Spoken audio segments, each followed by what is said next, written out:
I'm Corinne Edwards, and this is Talking Books TV. If you were someone who found herself at 32 with a crippling disease that no one could solve, what would you do? Jenny Mannion decided what to do. She decided that she was going to heal herself. And she's here to tell us all about it.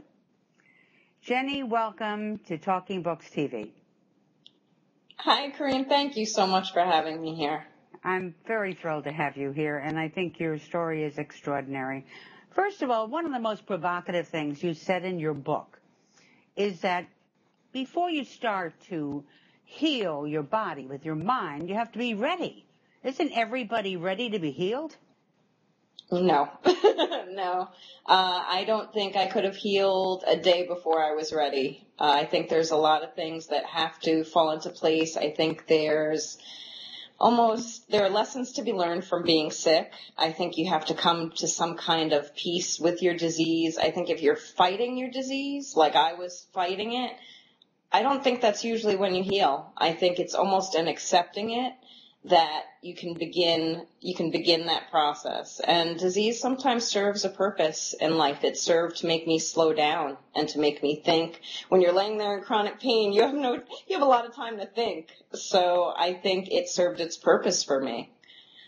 Well, so how does anybody know when they're ready? I mean, are they just so disgusted that they can't move forward anymore? It's almost a step past the disgusted. I was disgusted for a while, but it was actually past that. I had done all I could do. I had done all the doctors had said. I had done all the vitamins. I had done everything. I had joined the support groups. I just kind of had done everything. And it really, I think, was in releasing everything and just being like, okay, if this is my life, so be it. But how can I make it as good as possible? You have steps in your book. I do. Yeah. And I want to go over them very briefly because I think people really have to read your book to get the entire message. But the first step is P for pardoning. What do you mean by that? Pardoning is two steps actually in one, because there's a pardoning of yourself and there's a pardoning of others. When we're sick, we tend to blame others for things that have happened in our lives that we feel made us who we are today. And in forgiving ourselves, when I was sick, I had so many things I had missed. I had the disappointment in myself for not being there for my kids. So I really had to forgive myself for a lot of that. The second one is A for attention shifting. I mean, when you're really sick, how do you take your attention away from it?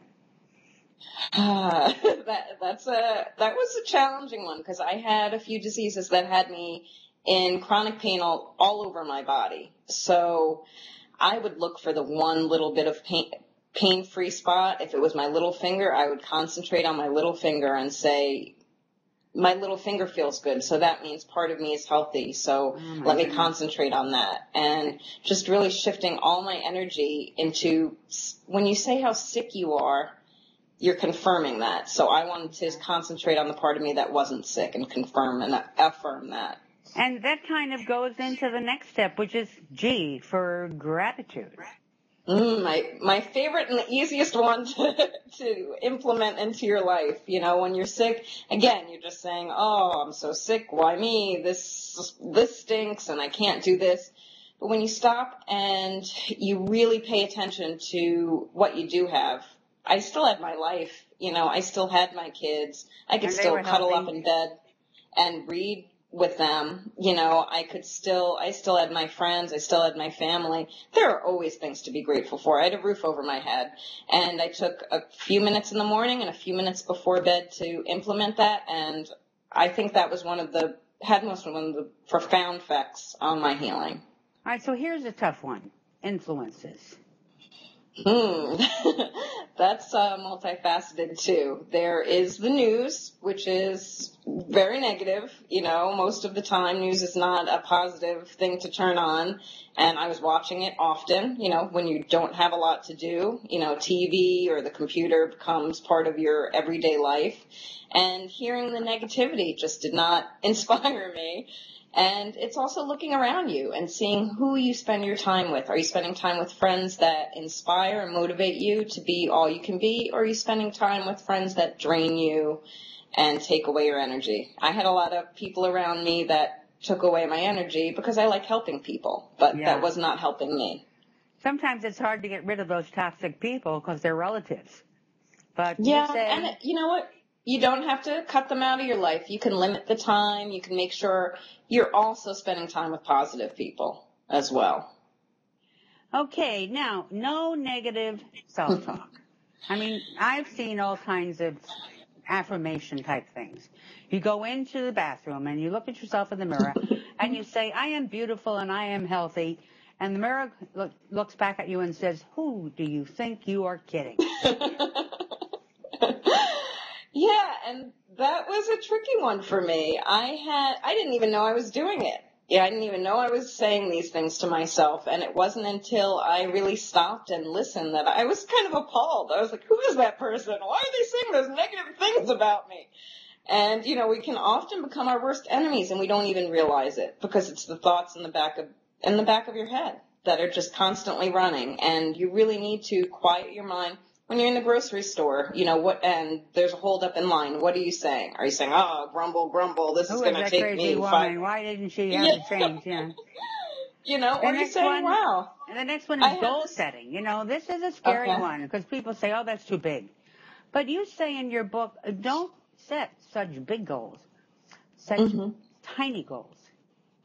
Right. Or you can break the big goal down into mini goals, because if you look at the big goal, you can get overwhelmed and say, I can't do that.